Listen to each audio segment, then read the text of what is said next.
Hello বন্ধুরা, ফিজার গ্রামের রান্নাঘরে আপনাদের সবাইকে স্বাগত। আজকে আমরা বানাবো চিকেনের একটি অসাধারণ রেসিপি।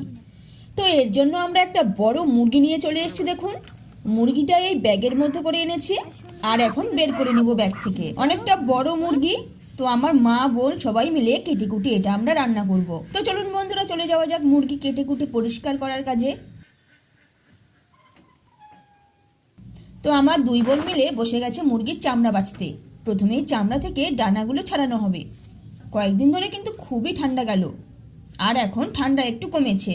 আর এরকম ঠান্ডায় আমরা একটা ছোটোখাটো পিকনিকের মতো করে নিব। আজকে আমরা এই মাংসটা আলু দিয়ে রান্না করব। এর জন্য আমার মা আবার কেটে নিচ্ছে আলু। মোটামুটি করে এই ডানাটা আমরা বেছে নিয়েছি। পরে আবার গরম জলে ডুবিয়ে ডানাগুলো ভালো করে তুলতে হবে। তারপর আবার আগুনে পোড়ানো হবে,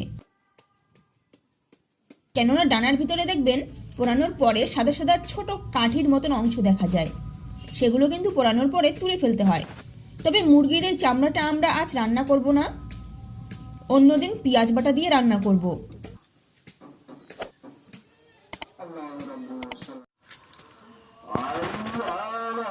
মাংসগুলো আমি পিস পিস করে নিচ্ছি। পিসগুলো কিন্তু একটু বড় রাখবো, কেননা ব্রয়লার মাংস আবার ছোট ছোট পিস ভালো লাগে না, একটু বড় থাকলেই ভালো হয়।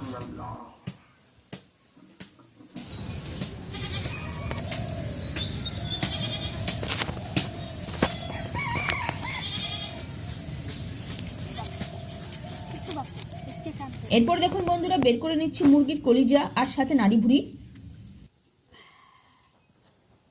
দেখেই কেমন যেন লাগছে, দেখেই মনে হচ্ছে মাথা ঘুরছে। তো যাই হোক, ভিডিওটি বড় হয়ে যাবে, তাই কাটাকুটি আর দেখাবো না। পুরো মুরগি কেটে কুটে নিয়ে ফিরে এসেছি, এই যে দেখুন। আর ওদিকে আমার মা মাংসের জন্য সব মশলা বাটা শুরু করে দিয়েছে। এখানে আছে দেখুন জিরা, এটা বাটা হয়ে গেছে। এরপরে দিয়ে দিয়েছি এলাচ। এখানে দুই রকমের এলাচ আছে, সাদা এলাচ আর কালো এলাচ।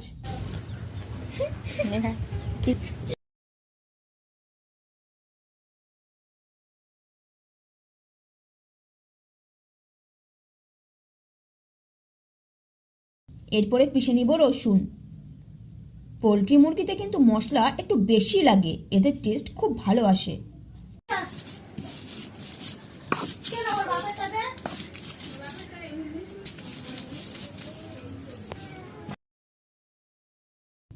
আদা বেটে নিব এবারে।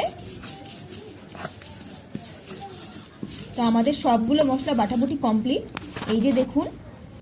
আর মাংসে দেবার জন্য কেটে নেওয়া হয়েছে আলু আর পেঁয়াজ।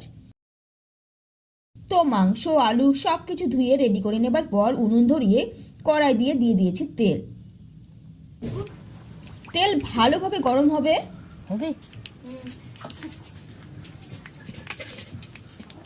এরপর তেলে দেবো আলু পেঁয়াজ সহ মাংস।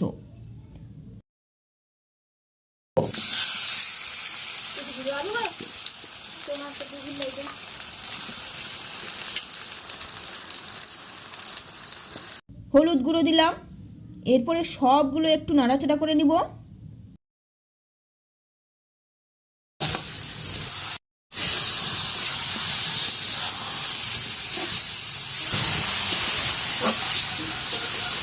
দিয়ে দিয়েছি লঙ্কা গুঁড়ো।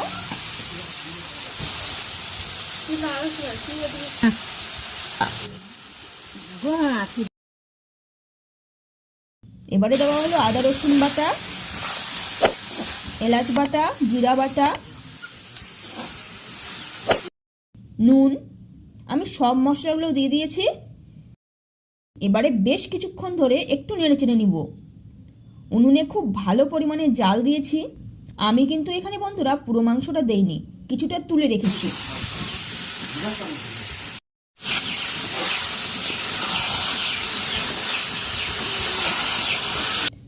আমরা গ্রাম্য পদ্ধতিতে বন্ধুরা এভাবেই কিন্তু মাংস রান্না করি, আর বেশি কোনো মশলা অ্যাড করি না।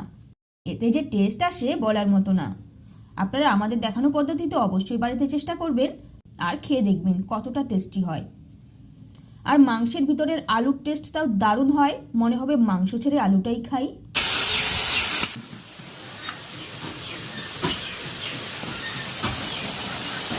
প্রথমে কিন্তু আমরা মাংসে কোনো জল দেইনি, বেশ কিছুক্ষণ নাড়াচাড়ার পরে একটু জল দিলাম। এবার চুলার আঁচ পুরো থাকবে আর নাড়তে হবে। দিয়ে দেবো আর একটু জল।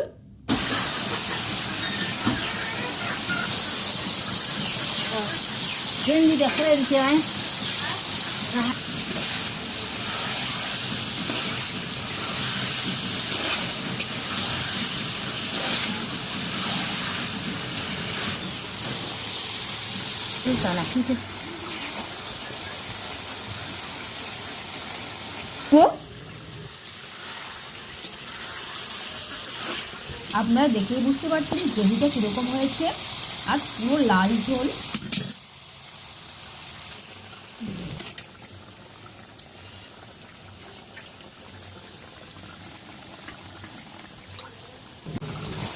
জল কমে গেছে, আবারও জল দিতে হবে। মাংস সিদ্ধ হয়ে গেছে, শেষবারের মতন জল দিয়ে দিব।